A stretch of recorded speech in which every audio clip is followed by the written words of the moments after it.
दमदार crime thriller Bengali series है जो पिछले साल रिलीज हुई थी और जिसका नाम है गणशस्त्रु। इस सीरीज की IMDb रेटिंग है 7.6, जो इस बात का प्रूफ है कि ये केवल क्राइम ड्रामा नहीं है, बल्कि इसके भीतर छुपी कहानियां आपको अंदर तक झकझोर कर रख देंगी। इस सीरीज की सबसे चौंकाने वाली बात यह है कि इसमें दिखाई गई हर एक कहानी किसी न किसी असली घटना पर आधारित है, यानी जो कुछ भी आप देखेंगे वो कहीं न कहीं हमारे समाज की सच्चाई है। इस सीरीज में कुल 6 अलग अलग क्राइम कहानियां हैं, जिनमें से आज हम आपको 3 सबसे बेहतरीन कहानियों को एक्सप्लेन करने वाले हैं। तो चलिए बिना देरी किए शुरू करते हैं, लेकिन आगे बढ़ने से पहले वीडियो को लाइक करना और चैनल को सब्सक्राइब करना ना भूलें। तो हमारी पहली कहानी की शुरुआत कोलकाता में रहने वाले एक लड़के से होती है जिसका नाम साजल है। साजल की जिंदगी बाहर से जितनी नॉर्मल दिखती है, अंदर से उतनी ही डर और दर्द से भरी हुई है। असल में जब साजल बहुत छोटा था तभी उसके माता पिता ने अलग होने का फैसला ले लिया था। उस उम्र में साजल ठीक से ये भी नहीं समझ पाता था कि परिवार टूटने का मतलब क्या होता है। उसी समय उसके पिता ने उसे एक सवाल पूछा था कि वो किसके साथ रहना चाहता है। साजल ने बिना सोचे अपने पिता को चुन लिया था, क्योंकि उसे यही लगता था कि पिता के साथ रहना ज्यादा सेफ होगा। लेकिन साजल को नहीं पता था कि ये फैसला उसकी जिंदगी को सबसे बड़ा दर्द देने वाला है। अब कुछ समय के बाद साजल को ये सच्चाई पता चलती है कि उसके पिता दूसरी शादी कर चुके हैं और उस घर में उसका एक सौतेला भाई भी है। ये सब जानकर साजल पूरी तरह से टूट जाता है, लेकिन उसके पास अब पीछे लौटने का कोई रास्ता नहीं बचता। साजल अपने पिता के साथ उसी घर में रहने लगता है जहां उसकी सौतेली मां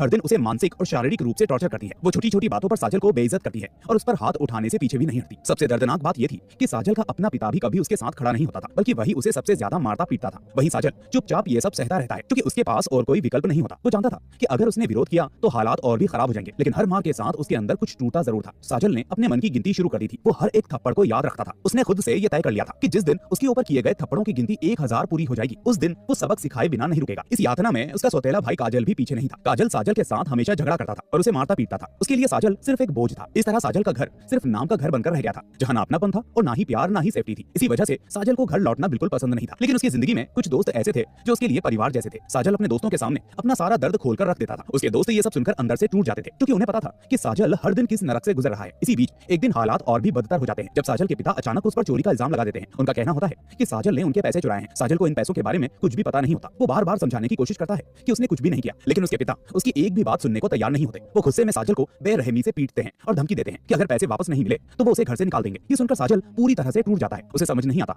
कि अब वो कहां जाएगा और क्या करेगा। इसी दौरान उसके पिता फिर से उस पर हाथ उठाते हैं। उसी पल साजल के दिमाग में एक बात साफ हो जाती है कि ये आखिरी थप्पड़ था। थप्पड़ों की गिनती पूरी हो चुकी थी, यानी 1000 थप्पड़ पूरे हो चुके थे। अब साजल की सहने की सीमा खत्म हो चुकी थी। उस दिन साजल ये तय कर लेता है कि अब वो चुप नहीं रहेगा। वो अब हर दर्द का हिसाब लेगा और यहीं से उसकी जिंदगी एक खतरनाक मोड़ लेने वाली थी। इसके बाद हम देखते हैं कि एक दिन साजल अपनी मां के साथ घर में बैठकर शांति से टीवी देख रहा होता है। तभी अचानक दरवाजे की घंटी बजती है और साजल जैसे ही दरवाजा खोलता है, कुछ अजनबी लोग जबरदस्ती उसके घर के अंदर घुस जाते हैं। कुछ ही पलों में पूरा घर चीख पुकार से भर जाता है। उन लोगों की बेरहमी इतनी ज्यादा होती है कि वो घर में मौजूद सभी लोगों पर हमला कर देते हैं। साजल को भी बुरी तरह से घायल कर दिया जाता है और इसके बाद वो लोग वहां से फरार हो जाते हैं। अगले दिन जब पुलिस उस घर में पहुंचती है तो पूरा इलाका सन्न रह जाता है। घर के अंदर साजल की मां, उसके पिता और उसका भाई तीनों की लाश पड़ी होती है। साजल खुद भी गंभीर हालत में मिलता है और उसे अस्पताल में भर्ती कराया जाता है। इस दिल दहला देने वाले मंजर को देखकर हर कोई हैरान और परेशान हो जाता है। इसके बाद पुलिस इस पूरे मामले की जांच शुरू करती है। शुरुआती जांच में पुलिस को सबसे ज्यादा शक खुद साजल पर होने लगता है। पुलिस साजल से पूछताछ करती है। साजल उन्हें बताता है कि वो अपनी मां के साथ टीवी देख रहा था कि तभी दरवाजे की घंटी बजी और जैसे ही उसने दरवाजा खोला 8 लोग घर के अंदर घुस आए। साजल पुलिस को बताता है कि उन लोगों ने उसकी मां के गले पर चाकू रख दिया और उसी वक्त उसके पिता और भाई भी वहां आ गए। साजल के अनुसार जब उसके पिता और भाई ने उन लोगों पर चिल्लाना शुरू किया तो उन्होंने पहले उसके पिता और भाई को मार डाला। इसके बाद उन्होंने उसकी मां को भी मार दिया और जाते जाते उस पर भी हमला किया। शुरुआत में पुलिस को साजल की कहानी पर शक नहीं होता और उसकी बातें सही लगती है, लेकिन जैसे जैसे जांच आगे बढ़ती है पुलिस के सामने एक के बाद एक ऐसे सबूत आते हैं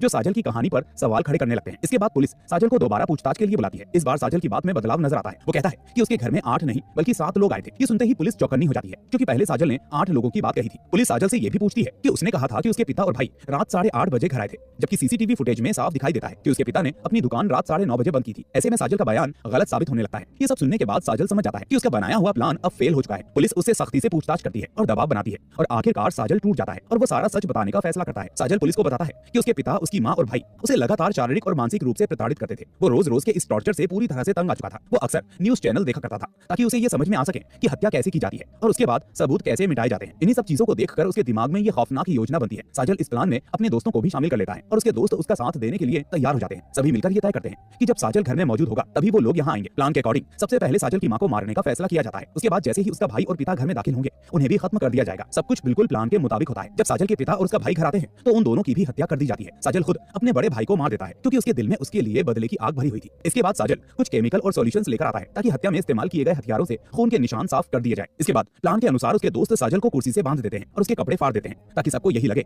कि साजल भी इस हमले का शिकार हुआ है। यहीं पर इस खौफनाक कहानी की सच्चाई सामने आती है और यह साबित हो जाता है कि ये कोई बाहरी हमला नहीं था बल्कि एक बेहद खतरनाक साजिश थी। अब साजल की सच्चाई पूरी तरह से पुलिस के सामने आ जाती है, लेकिन हैरानी की बात यह थी कि साजल के चेहरे पर अपने माता पिता और भाई की हत्या का कोई पछतावा नहीं था। उसके शब्दों में न डर था और न ही कोई अफसोस। साजल पुलिस को यह भी कहता है कि भगवान श्री कृष्ण ने भी कहा है कि अपने हक के लिए कभी कभी अपनों के खिलाफ हथियार भी उठाने पड़ते हैं और उसने भी वही किया। उसके लिए ये कोई अपराध नहीं बल्कि अपना हक पाने का तरीका था। साजल ये भी साफ तौर पर कह देता है कि अब उसके पिता की सारी संपत्ति जैसे दुकान, घर और बाकी का पूरा बिजनेस उसी का है और ये सब कुछ वो अच्छे से संभालेगा। उसकी ये बातें सुनकर पुलिस वाले भी सन्न रह जाते हैं। पुलिस इस बात से पूरी तरह से हैरान थी कि एक इंसान इतने बड़े अपराध के बाद भी बिना किसी पछतावे के इतनी शांति से बात कैसे कर सकता है। साजल के चेहरे पर हत्या करने का कोई गम नहीं था और यही बात इस कहानी को और भी डरावना बना देती है। आखिरकार साजल को उसके अपराध की सजा मिल जाती है। कुछ साल जेल में बिताने के बाद साल 2017 में वो जेल से रिहा हो जाता है। लेकिन इसके बाद साजल कहाँ गया, उसने क्या किया और वो किस हाल में है, इसका कोई भी रिकॉर्ड कहीं पर मौजूद नहीं है। साजल जैसे अचानक गायब हो गया और इसी रहस्यमयी अंत के साथ इस सीरीज की पहली सच्ची कहानी यहीं खत्म हो जाती है। अब हमारी दूसरी कहानी की शुरुआत होती है पश्चिम बंगाल के एक छोटे से गांव से, जहां कामू नाम का एक व्यक्ति अपने परिवार के साथ रहता है। कामू शादीशुदा है और उसके बच्चे भी है, लेकिन इसके बावजूद उसकी जिंदगी में सुकून नाम की कोई चीज नहीं है। कामू की पत्नी हर रोज उसे ताने देती रहती है। वो बार बार उसे ये एहसास दिलाती है कि वो किसी काम का नहीं है। वो उसे नाम का मर्द कहती है और ये भी कहती है कि उसके अंदर मर्दों जैसी कोई ताकत नहीं है। इस बात से कामू अंदर से पूरी तरह से टूट चुका होता है, लेकिन वो कुछ कह और कर नहीं पाता। कामू की आर्थिक हालत भी बहुत खराब होती है। घर चलाने के लिए उसके पास पैसे नहीं होते और इसी वजह से उसे अपनी पत्नी की हर बात चुपचाप सहनी पड़ती है। इन हालातों की वजह से कामू हमेशा उदास और अकेला रहता है। अपनी किस्मत बदलने की उम्मीद में कामू अक्सर लॉटरी की टिकट खरीदता रहता है। वो हर बार सोचता है कि शायद इस बार उसकी जिंदगी बदल जाए, लेकिन हर बार उसे निराशा ही हाथ लगती है। एक दिन वो फिर से लॉटरी का टिकट लेने जाता है और टिकट खरीदने के बाद एक जगह आकर बैठ जाता है। वहाँ बैठकर वो यही सोचता रहता है कि उसकी पत्नी हमेशा उसे इतना बेइज्जत क्यों करती है। उसी समय वहाँ एक अजनबी आदमी आता है। कामू उसे सिगरेट दे देता है। सिगरेट लेने के बाद वो आदमी कामू से एक अजीब सी बात कहता है। वो कहता है कि कामू की हर इच्छा पूरी होगी, लेकिन उसका खून ठंडा पड़ गया है और उसे फिर से उबालना होगा। वो ये भी कहता है कि लाल रंग कामू के लिए बहुत शुभ है और उसे लाल रंग पर ध्यान देना चाहिए। ये बातें सुनकर कामू गहरी सोच में पड़ जाता है। इसके बाद उसका ध्यान धीरे धीरे लाल रंग की तरफ खींचने लगता है। सबसे पहले वो अपने लिए एक लाल रंग की शर्ट खरीदता है। कुछ समय के बाद उसकी नजर एक ऐसी औरत पर पड़ती है जो घर में अकेली रहती है और उसने भी लाल रंग के कपड़े पहने होते हैं। कामू मौका देखकर उसके घर में घुस जाता है और वहाँ से कुछ सामान चुराने लगता है, लेकिन जब वो औरत उसे पकड़ लेती है तो कामू घबरा जाता है और उस पर चेन से हमला कर देता है। इसके बाद वो वहाँ से भाग निकलता है पर उस औरत की वहीं पर मौत हो जाती है। कामू ने उस घर से जो सामान चुराया था उसे बेचकर वो कुछ पैसे कमा लेता है। उसी दौरान उसे ये खबर मिलती है कि उसकी लॉटरी लग गई है और उसे 25,000 रुपए मिले। पूरा भरोसा हो जाता है कि सच में लाल रंग उसके लिए लकी है। इसके बाद वो एक खतरनाक फैसला लेता है। वो तय कर लेता है कि अब वो लाल रंग के कपड़े पहनी हुई औरतों को ही निशाना बनाएगा। इसके बाद कामू अपने लिए एक बाइक खरीदता है और उसे पूरी तरह से लाल रंग में रंगवा देता है। उसका हेलमेट भी लाल रंग का होता है। अब वो दोपहर के समय औरतों पर हमला करने लगता है, क्योंकि दोपहर 12 बजे से 4 बजे के बीच ज्यादातर औरतें घर में अकेली होती हैं और उनके पति काम पर गए होते हैं। कामू उनके घर में घुस जाता है और खुद को मीटर रीडिंग करने वाला बताकर सामान चोरी करने लगता है। जब औरतें उनका झूठ पकड़ लेती हैं और चिल्लाने लगती हैं तो कामू उन्हें मार देता है। पहली औरत को मारने के बाद दूसरी औरत की हत्या के समय कामू के अंदर की हवस और भी जाग जाती है। उसे अपनी पत्नी के ताने याद आने लगते हैं और वो अपना सारा गुस्सा उन औरतों पर निकालने लगता है। वो उन्हें ज्यादा से ज्यादा यातनाएं देता है ताकि अपने अंदर की भरी हुई नफरत बाहर निकल सके। इस तरह एक के बाद एक हत्याएं होने लगती हैं और पुलिस भी इन घटनाओं से हैरान रह जाती है। जब पुलिस सीसीटीवी फुटेज खंगालती है तो उन्हें हर जगह पर सिर्फ एक ही चीज दिखाई देती है, एक लाल बाइक, लाल हेलमेट और लाल कपड़ों में घूमता हुआ एक आदमी। जहाँ जहाँ हत्याएं होती हैं वहाँ लाल बाइक जरूर दिखाई देती है। इसी वजह से पुलिस लाल बाइक वाले कातिल की तलाश शुरू कर देती है। कामू को भी ये बात पता चल जाती है, लेकिन लाल रंग उसके लिए लकी बन चुका होता है, इसलिए वो उसे छोड़ नहीं पाता। कामू हमेशा हत्या के लिए एक चेन का इस्तेमाल करता है। इसी वजह से लोग उसे चेन बैंड कहने लगते हैं। एक दिन पुलिस चेकिंग के दौरान कामू को पकड़ लेती है। कामू पुलिस पर हमला करके भागने की कोशिश करता है, लेकिन वो सफल नहीं हो पाता। आखिरकार पुलिस उसे गिरफ्तार कर लेती है। जांच में ये सामने आता है कि कामू अब तक 9 से ज्यादा औरतों की हत्या कर चुका है। इसके बाद अदालत उसे फांसी की सजा सुना देती है और इसी के साथ ये साइको किलर की सच्ची कहानी भी यहीं पर खत्म हो जाती है। अब हमारी तीसरी कहानी शुरू होती है एशिया की पहली महिला सीरियल किलर प्रोकिया से, जो कोलकाता की रहने वाली थी। ये कहानी जितनी हैरान करने वाली है उतनी ही डरावनी भी है, क्योंकि इसमें एक औरत का ऐसा चेहरा सामने आता है जिसे समाज कभी समझ ही नहीं पाया। प्रोकिया की जिंदगी की शुरुआत बहुत ही कम उम्र में हो गई थी। जब वो बच्ची ही थी तभी उसकी शादी कर दी गई थी, लेकिन शादी के कुछ समय के बाद ही उसके पति की मौत हो जाती है और यहीं से उसकी जिंदगी पूरी तरह से अंधेरे में चली जाती है। पति की मौत के बाद एक आदमी उसे धोखे से सोनागाची में बेच देता है। वहां पहुंचते ही प्रोकिया समझ जाती है कि अगर उसे इस नरक जैसी जगह पर जिंदा रहना है तो उसे सबसे अलग और सबसे खास बनना पड़ेगा। उसने खुद को कमजोर मानने की बजाय हालात के हिसाब से ढाल लिया। धीरे धीरे प्रोकिया वहां की सबसे मशहूर लड़की बन गई। हर ग्राहक उसी के साथ समय बिताना चाहता था। उसकी पहचान और पकड़ इतनी मजबूत हो जाती है कि वो सोनागाची की लीडर बन जाती है और उसके अंडर कई और लड़कियां काम करने लगती हैं। समय बीतने के बाद भी प्रोकिया के चाहने वालों की कोई कमी नहीं थी, लेकिन अब वो इस धंधे से सिर्फ पैसे कमाना नहीं चाहती थी। अब उसकी सोच कहीं ज्यादा खतरनाक हो चुकी थी। इस रास्ते पर उसका साथ देता है काली बाबू, जो उसका बेहद करीबी दोस्त था। काली बाबू प्रोकिया के लिए ग्राहक लेकर आता था। प्रोकिया उन लोगों को खूब नशा करवाती थी और जैसे ही वो बेहोश हो जाते उनके गहने, कपड़े और पैसे निकाल लिए जाते थे। इसके बाद उन लोगों को एक सुनसान जगह पर छोड़ दिया जाता था। जो लोग इनके शिकार बनते थे वो ज्यादातर इज्जतदार और बड़े घरानों से होते थे। समाज में बदनामी के डर से वो कभी पुलिस के पास नहीं जाते थे। इसी वजह से प्रोकिया और काली बाबू लंबे समय तक बचे रहते हैं, लेकिन उन्होंने इतने अपराध किए थे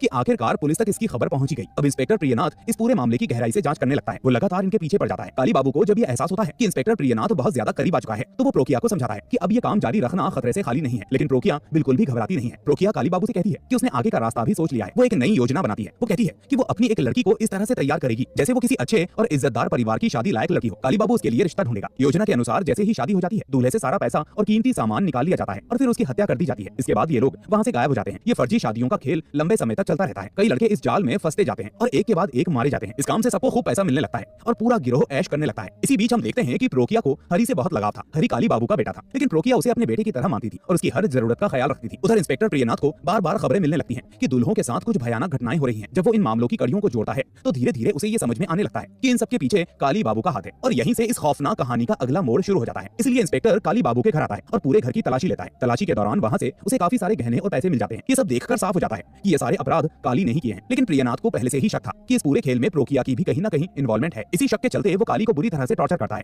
और उससे पूछता है कि इस सब में और कौन कौन शामिल है। लेकिन बहुत मार खाने के बाद भी काली यही कहता रहता है कि उसने ये सब कुछ अकेले किया है। इसके बाद जब इंस्पेक्टर प्रोकिया से पूछताछ करता है तो वो भी यही कहती है कि काली उसका कस्टमर था और इसीलिए वो उसके पास आया करता था। लेकिन उसे इस बात की कोई जानकारी नहीं थी कि काली ऐसे अपराध भी करता है। इंस्पेक्टर के पास प्रोकिया के खिलाफ कोई ठोस सबूत नहीं होता, जिसकी वजह से वो उसके खिलाफ कोई कार्यवाही नहीं कर पाता। काली अपने सारे जुर्म कबूल कर लेता है और इसी कन्फेशन की वजह से उसे फांसी की सजा हो जाती है। इसके बाद कुछ समय बीत जाता है और हम प्रोकिया को एक जंगल में देखते हैं जहां वो लड़कियों को ये सिखा रही होती है कि कैसे मोह माया से दूर रहना चाहिए और खुद को शुद्ध बनाना चाहिए। वो सभी लड़कियों से कहती है कि उन्हें अपने गहने और कीमती सामान दान कर देने चाहिए ताकि वो हर तरह के बोझ से आजाद हो सके। प्रोकिया की बातों में आकर कई लड़कियां ऐसा करने के लिए तैयार भी हो जाती हैं। ऐसे ही कुछ दिन गुजरते हैं और प्रोकिया अलग अलग जगहों पर जाकर इस तरह के प्रवचन देने लगती है। लेकिन एक दिन इंस्पेक्टर फिर से उसके पास आता है। इस बार एक लड़की उसके पास शिकायत लेकर आती है और बताती है कि उसकी एक दोस्त जो प्रोकिया के पास गई थी वो लापता है। यही बात इंस्पेक्टर के शक को और गहरा देती है। वो दोबारा प्रोकिया से पूछताछ करता है लेकिन प्रोकिया कुछ भी मानने से इनकार कर देती है। वो कहती है कि लड़कियां खुद उसके पास आती हैं, वो उन्हें ज्ञान की बातें बताती है और फिर वो वहां से चली जाती है। इसके बाद उनके साथ क्या होता है या उनके गहने कहां जाते हैं इसके बारे में उसे कुछ भी पता नहीं है। लेकिन प्रियनाथ को पूरा यकीन था कि इस सबके पीछे प्रोकिया ही है, इसलिए वो प्रोकिया को धमकाने की भी कोशिश करता है। लेकिन प्रोकिया अपने बयान से एक कदम भी पीछे नहीं हटती। फिर भी प्रियनाथ को पूरा भरोसा था